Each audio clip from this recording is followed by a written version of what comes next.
अच्छा, hyper osmotic agent जो हम यूज़ करते हैं इसमें ग्लोकोमा की ट्रीटमेंट में, तो उसमें आ जाता है हमारे पास मैनिटोल, जो कि हम आईवी में देंगे तकरीबन 30 to 60 minutes with peak action with in 30 minutes. ठीक है, ज़्यादातर मोस्ट पीक एक्शन उसका 30 मिनट्स के अंदर हो जाता है। आईवी में हम देंगे मैनिटोल। डोज जो है 1 ग्राम पर केजी बॉडी वेट के हिसाब से होता है, या फिर 5 ml पर KG body weight of 20% solution in water. दूसरा हम ग्लाइसरोल, ये एक ओरल एजेंट है, स्वीट के साथ या फिर सिकली टेस्ट होता है इसका। ये भी हम लेमन जूस के साथ दे सकते हैं ताकि नोजिया ना हो पेशेंट को। पीक एक्शन इसका लेकिन 1 घंटे के अंदर आता है। ये मेटाबोलाइज होगा ग्लूकोज के अंदर, तो हमने इसको डायबिटिक पेशेंट्स में बहुत ही केयरफुली देना होता है। इसका डोज याद रखिएगा 1.5 से 3 ml ऑफ द 50% सॉल्यूशन पर केजी बॉडी वेट। नंबर 3 हमारे पास है हाइपर ऑस्मोटिक एजेंट आइसोसोर्बाइड। ये मेटाबॉलिकली इनर्ट है और ये भी हम ओरली दे सकते हैं डायबिटिक पेशेंट्स को। इसके अलावा सिस्टेमिक थेरेपी में हम एनाल्जेसिक्स देते हैं पेन के लिए, उसको कंट्रोल करने के लिए, रिलीफ के लिए, और एंटी एमेटिक्स जो है वॉमिटिंग को कंट्रोल करने के लिए। नेक्स्ट आता है ट्रीटमेंट में टॉपिकल थेरेपी। हमने कहा हम पाइलोकार्पिन 2% भी हम स्टार्ट कर सकते हैं जब इंट्राओकुलर प्रेशर जो है वो फॉल कर जाए बिलो 40 मिलीमीटर ऑफ मर्क्यूरी। इससे क्या होगा, प्यूपिल के कॉन्स्ट्रिक्शन होगी जो कि फिर रिलीव कर देगा रिलेटिव पार्शियल प्यूपिल ब्लॉक को। ठीक है, इस कॉन्स्ट्रिक्शन की वजह से, और मैकेनिकल जो एंगल ब्लॉक है वो भी सही हो जाएगा।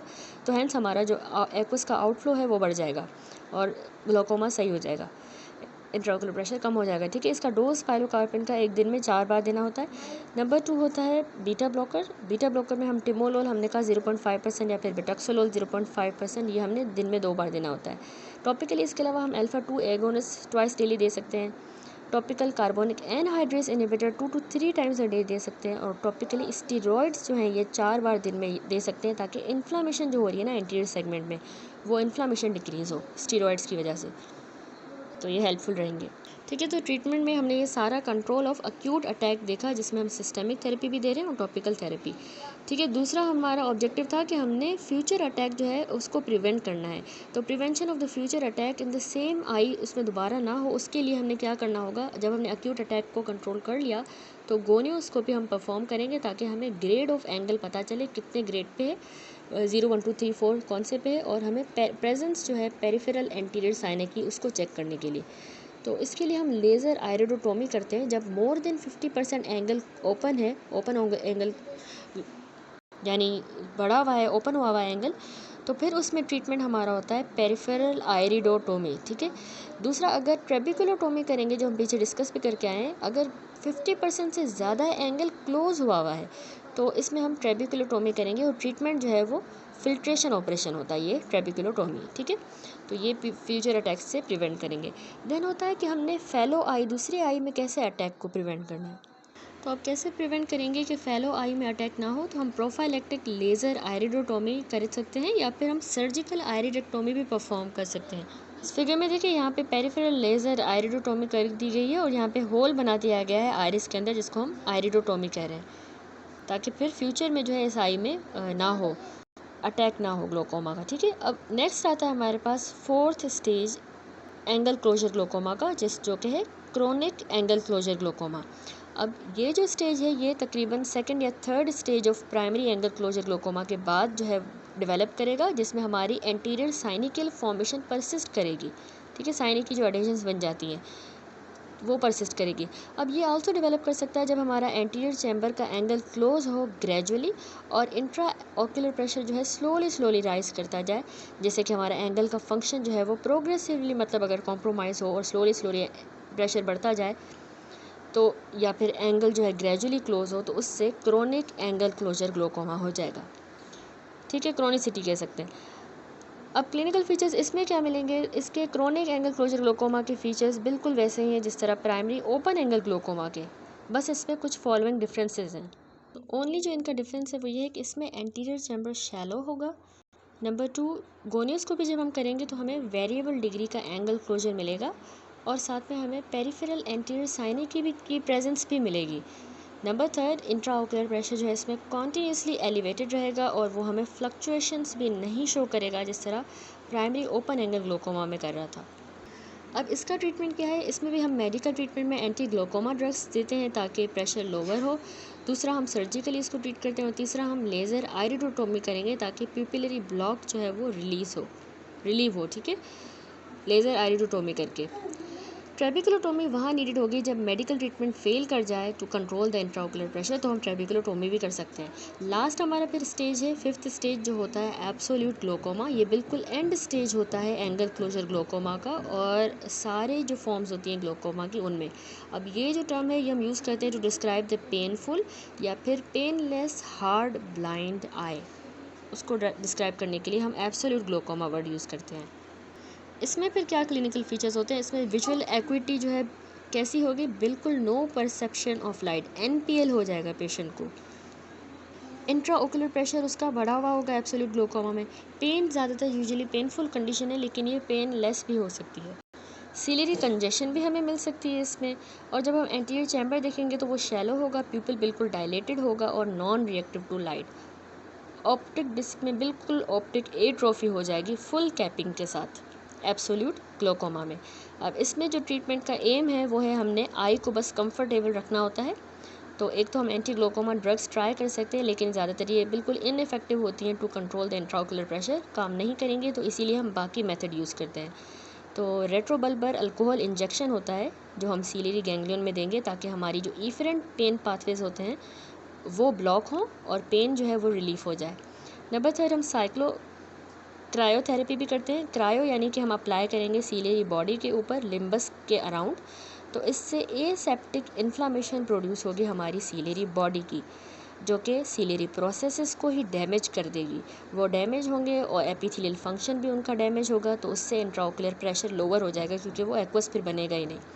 नंबर 4 हम डायोड लेज़र एब्लेशन करते हैं। इससे हमारा इंट्राओकुलर प्रेशर कैसे लोअर होगा कि हमारी जो सिक्रीटरी सीलियरी एपिथेलियम है वो ही डिस्ट्रॉय हो जाएगी, तो प्रोडक्शन नहीं होगी और सिक्रीशन मतलब एक्वस ह्यूमर की सिक्रीशन ही कम हो जाएगी।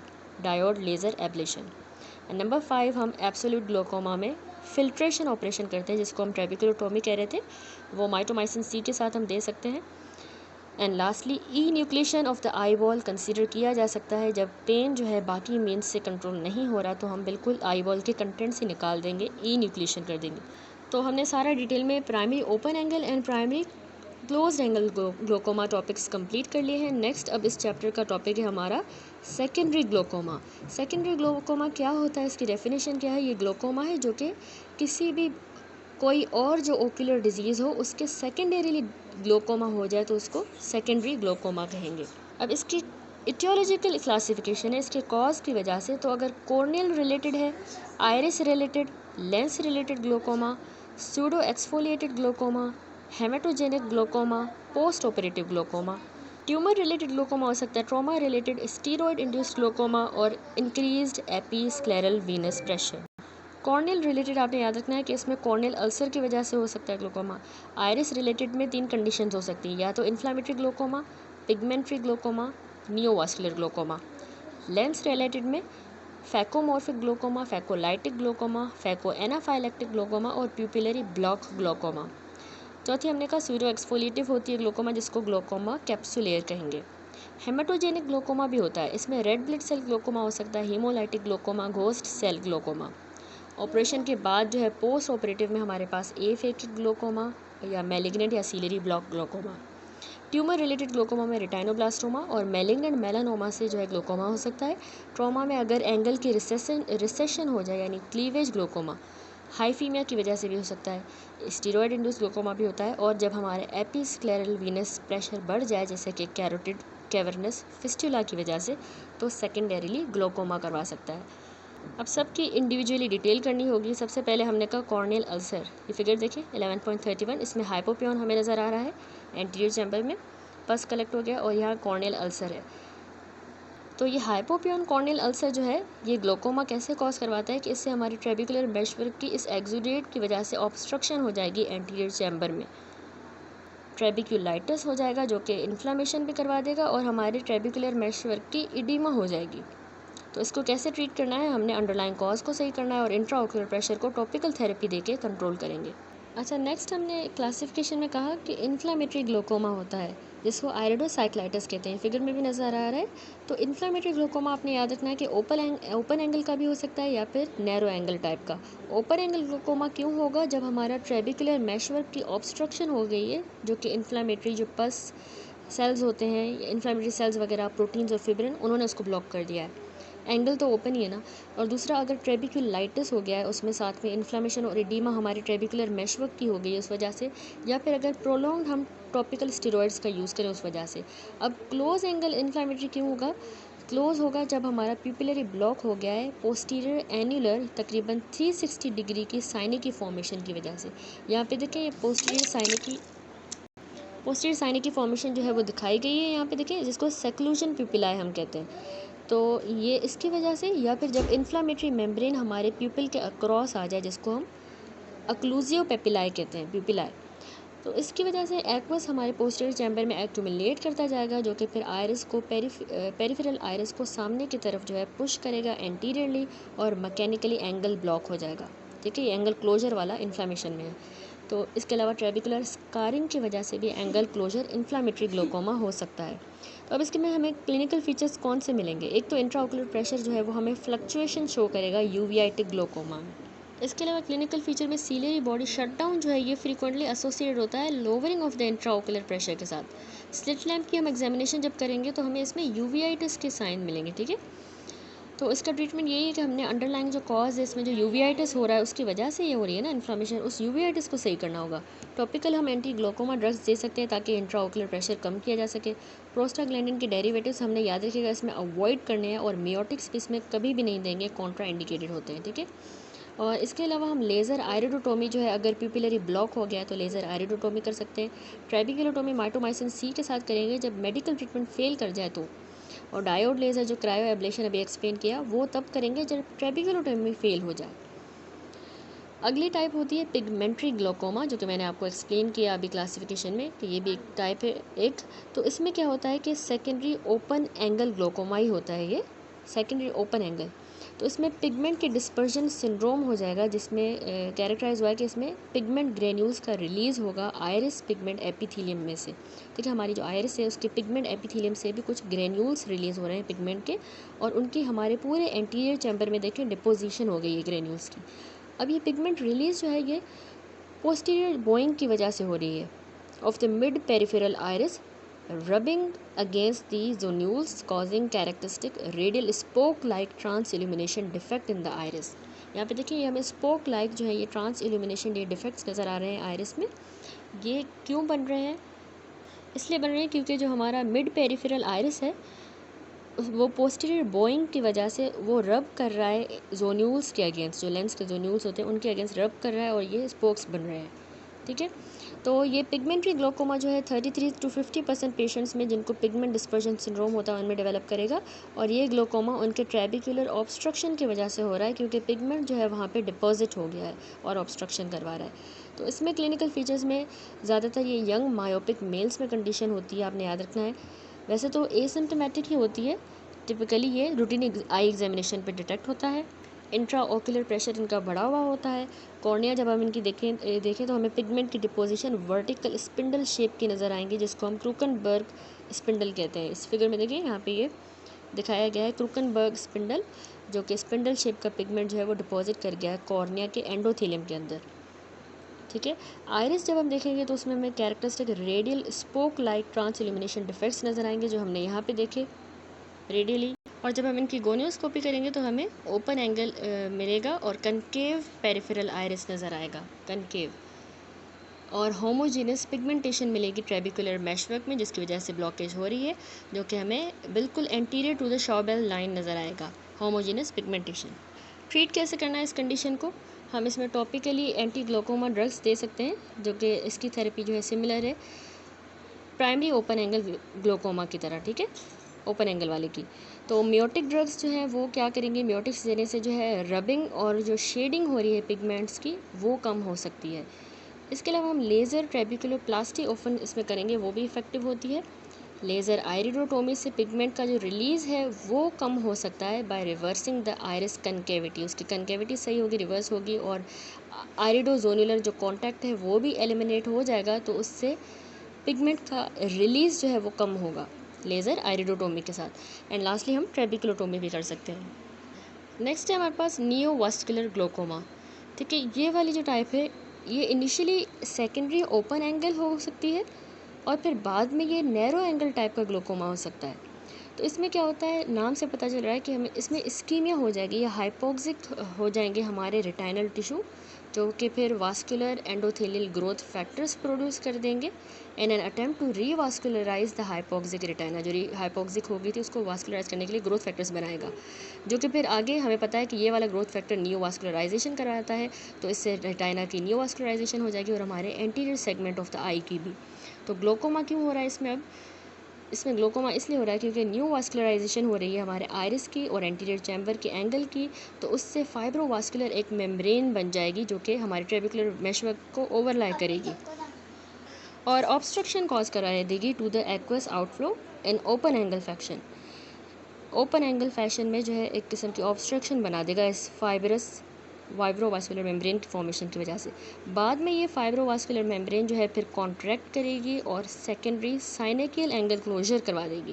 पहले ओपन था, अब एंगल क्लोजर ग्लोकोमा हो जाएगा।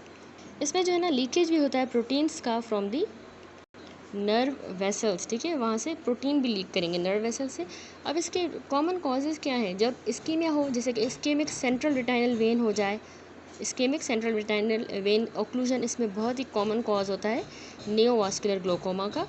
इसके अलावा अगर डायबिटिक रेटाइनोपैथी है किसी को तो ये भी बहुत ही कॉमन कॉज है नियोवास्कुलर ग्लोकोमा का।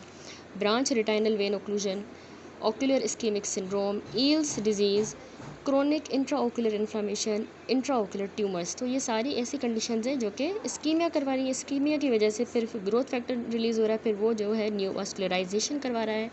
वो फाइब्रोवास्कुलर जो मेम्ब्रेन बनी है नियोवास्कुलराइजेशन की वजह से वो फिर उसको ब्लॉक कर रही है मेशवर्क को और ग्लोकोमा हो रहा है।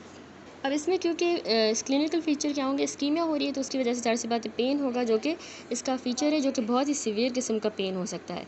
नियो वेसल्स जो कि पिपिलरी मार्जिन पे बनी है ना, आइरिस पे, एंटीरियर सरफेस पे और एंटीरियर चैम्बर एंगल पे ये हमें मिलेंगी, ठीक है। इसके अलावा इसमें इंट्राओकुलर प्रेशर भी बढ़ गया है। एंटीरियर चैम्बर जो है उसमें हमें फ्लेयर सेल्स नज़र आएंगे, हाइफीमिया मिलेगा और सीलियरी कंजेशन हो जाएगी।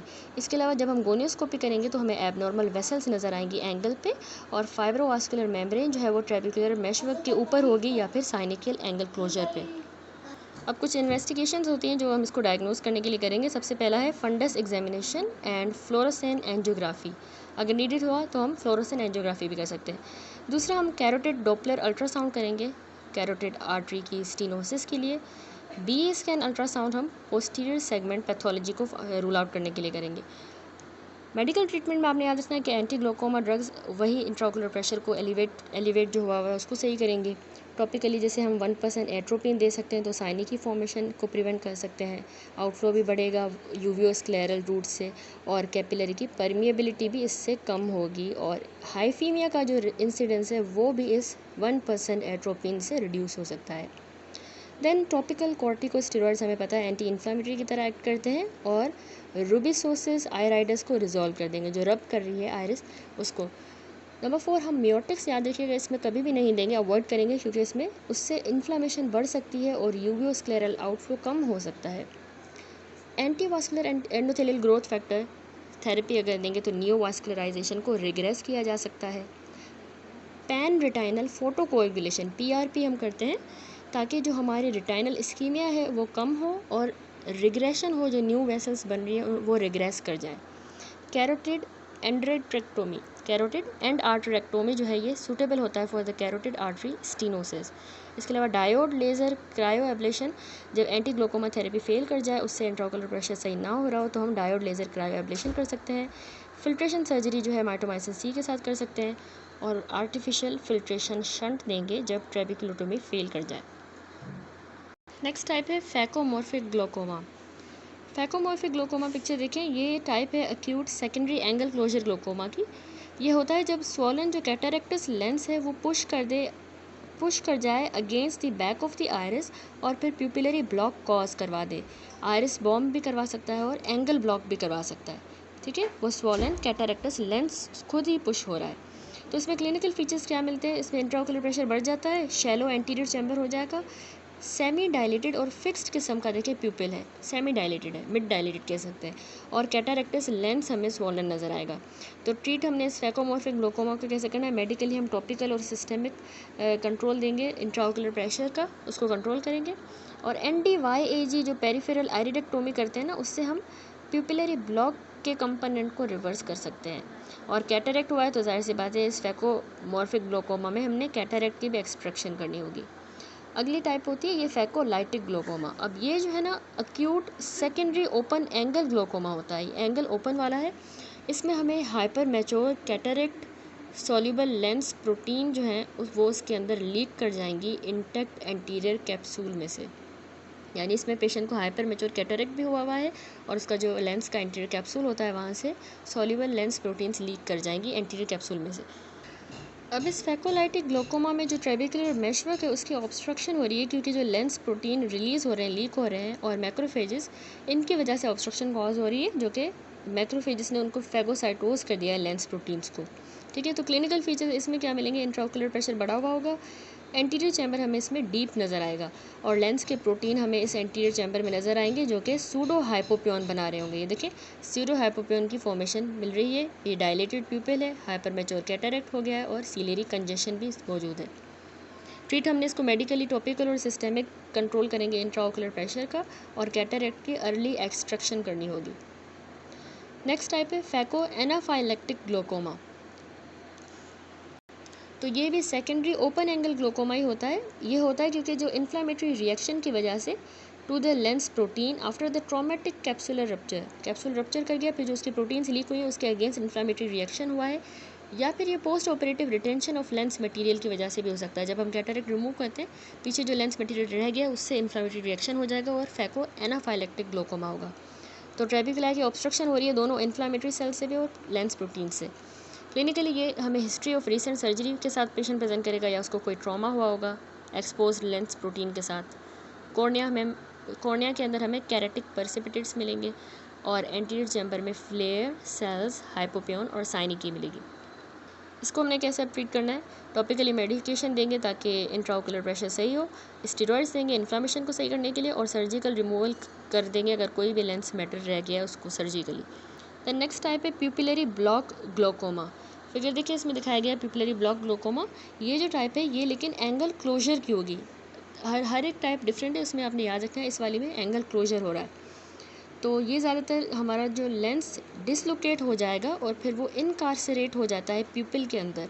ये देखिए लेंस हमारे प्यूपिलरी एरिया को यहाँ पे ब्लॉक कर रहा है, और ये हमें सीलरी कंजेशन जो है वो नज़र आ रही है।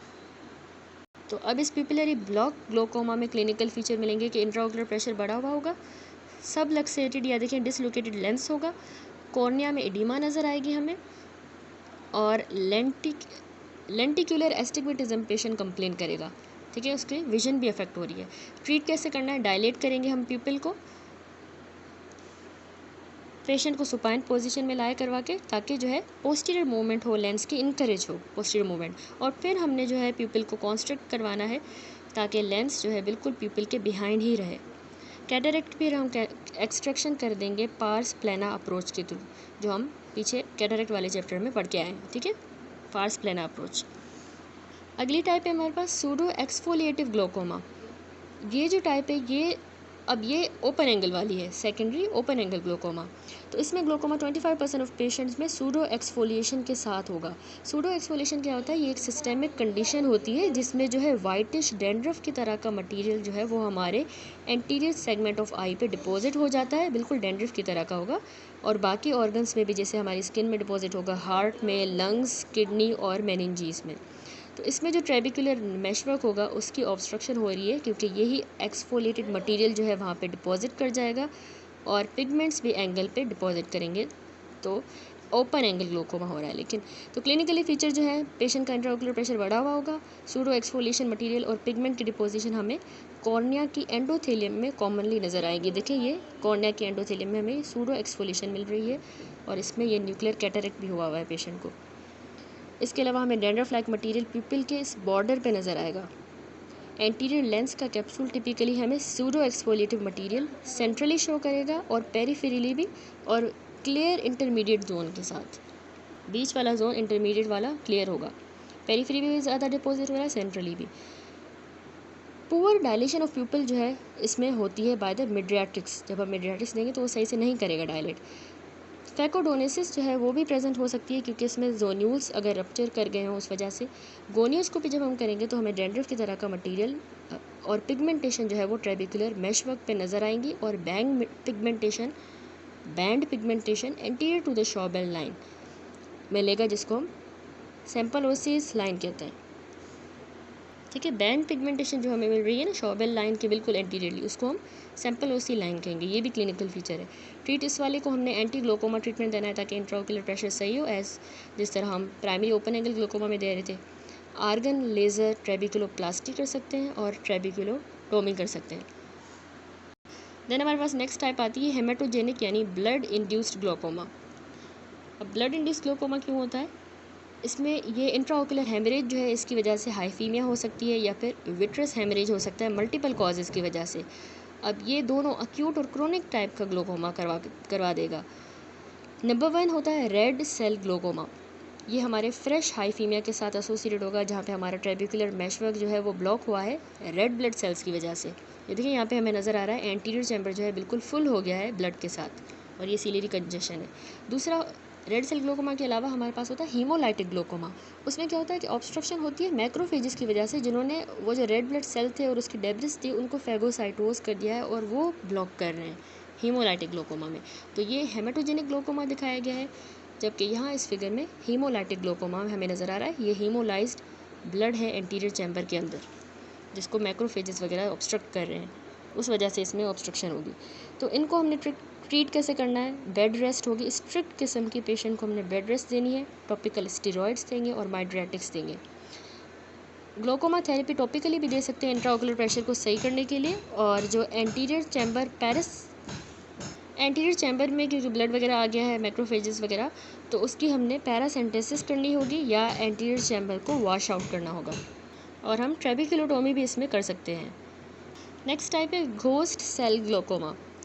ये होगा जब विट्रस में अगर हेमरेज हो जाए तो उसकी वजह से घोस्ट सेल ग्लोकोमा होता है। तकरीबन 2 हफ्तों के बाद हीमोग्लोबिन जो है वो लीक कर जाएगा हमारे